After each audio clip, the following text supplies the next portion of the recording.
Hey everybody, welcome to the official Do Good Better podcast. I'm your host, Patrick Kirby, and with me is your co-host, Abby Fritchner. And really like host now, like almost not even a co-host, like an actual host.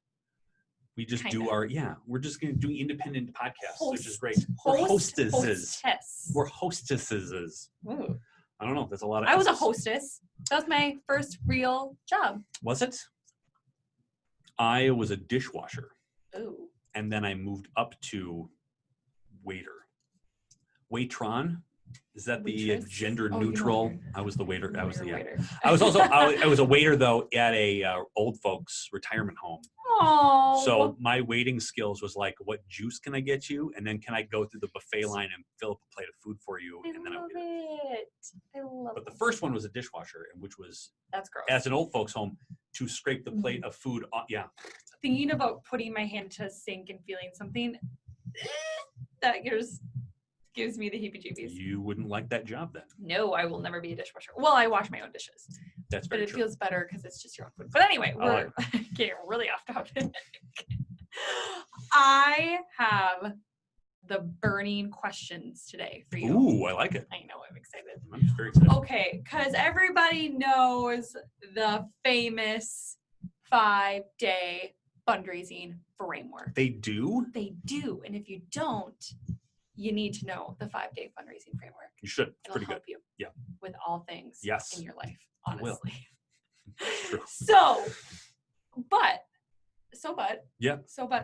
Mm-hmm. there were definitely going to have to be some trial and errors in your life to get to the 5-day fundraising framework theory.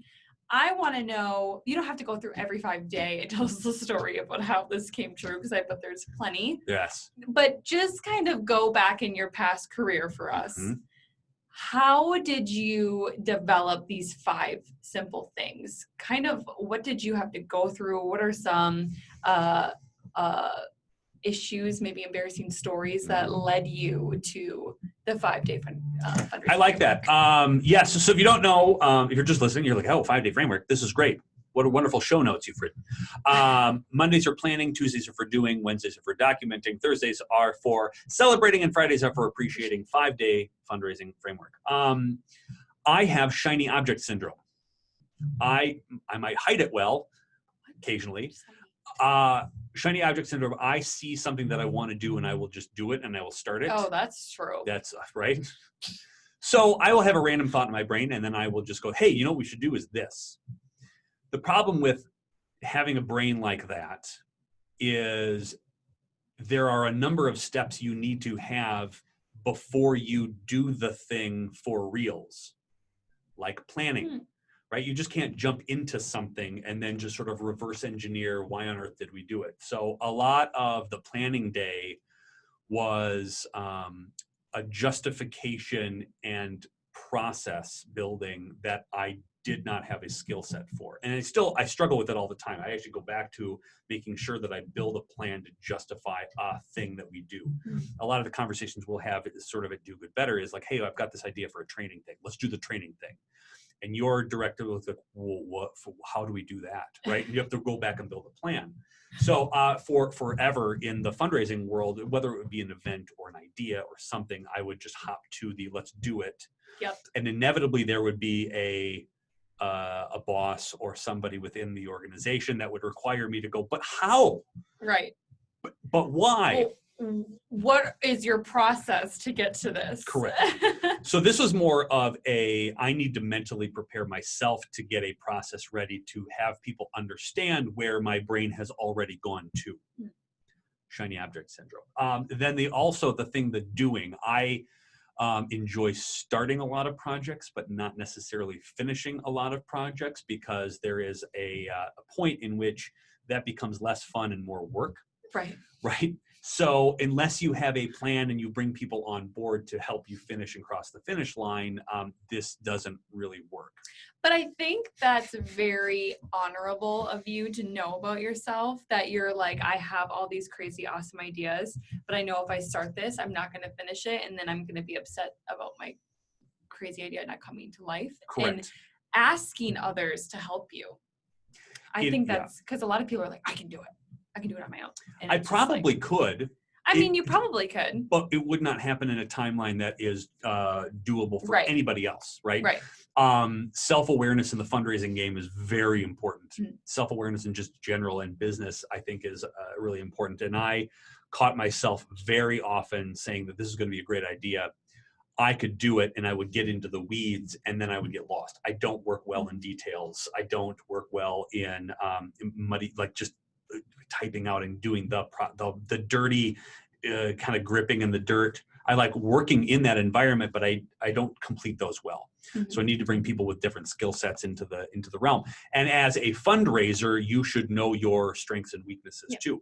So when you're trying to execute a plan, you just know where your doers are, you know where your dreamers are, and you just need to organize your volunteer list that way. Documenting is great. I used, when I was writing the book piece, I thought my superpower was remembering everything, and I have a horrible memory. So unless I document it or write it down, it disappears. Like I will have a conversation with somebody in the morning, and I was like, what a great meeting that was. And in the afternoon, I go, wow, what did we talk about? And without me writing down a note or jotting it down, I would completely forget about it. So this whole framework is just because I know people exist in the world like me. Typically, they're personable fundraising people, and they just hop from place to place, meeting to meeting, idea to idea, and without putting that down on paper is horrible. Now, I did celebrating and appreciating because I find the most joy and value out of that.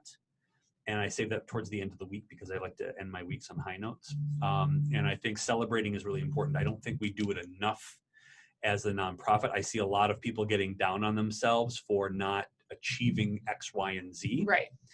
And I know they kick ass, right? They do wonderful things, but they refuse to acknowledge about it because they don't want to be bragging. And I find a lot of donors are desperate to hear about the accomplishments that their money went to. And not a lot of organizations are reaching out and doing that. So that was really part of that process.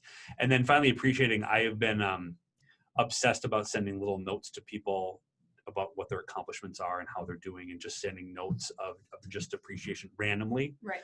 And that's always been a thing that I just love doing to random people too, by the way. This is just it's not like it is. There's purpose and there's tactic behind appreciation, but I think random acts of appreciation are great and undervalued in the nonprofit world, because we're so desperate to send that thank you note for the $10 rather than being proactive and being purposeful with all of that as well. Wow. This was an internal self-help book and process for me as well. Literally. And I feel like half of the battle is just getting my brain in order and getting the right people around and surrounding to, help out. And so the whole framework was, how can I get myself and my teams in the right framework and in the right mindset, and that helped. And I think you've put together a pretty good team, because I think about all the people that we work with, and like I'm very much a planner and a doer. Yes. I love what you don't love. I love doing like the nitty gritty, creating, typing, all that kind of stuff. But I absolutely hate documenting. I hate organizing.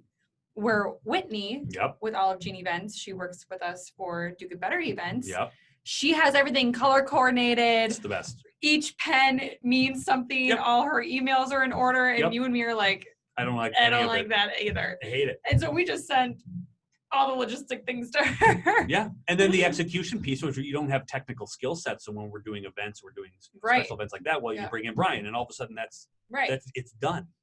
So then we can set and we can build expectations, and they're executed flawlessly, because they take sort of these high level visioning things and execute it.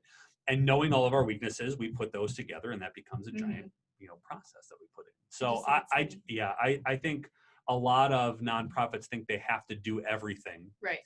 And even if you're not good at it. So the whole process is just getting better a little bit in little mini increments that build you up to remind yourself to do some of those things that you just normally don't. And I think it's interesting too, to take the concept that we were just talking about, where this framework doesn't just fit in a nonprofit or for fundraisers.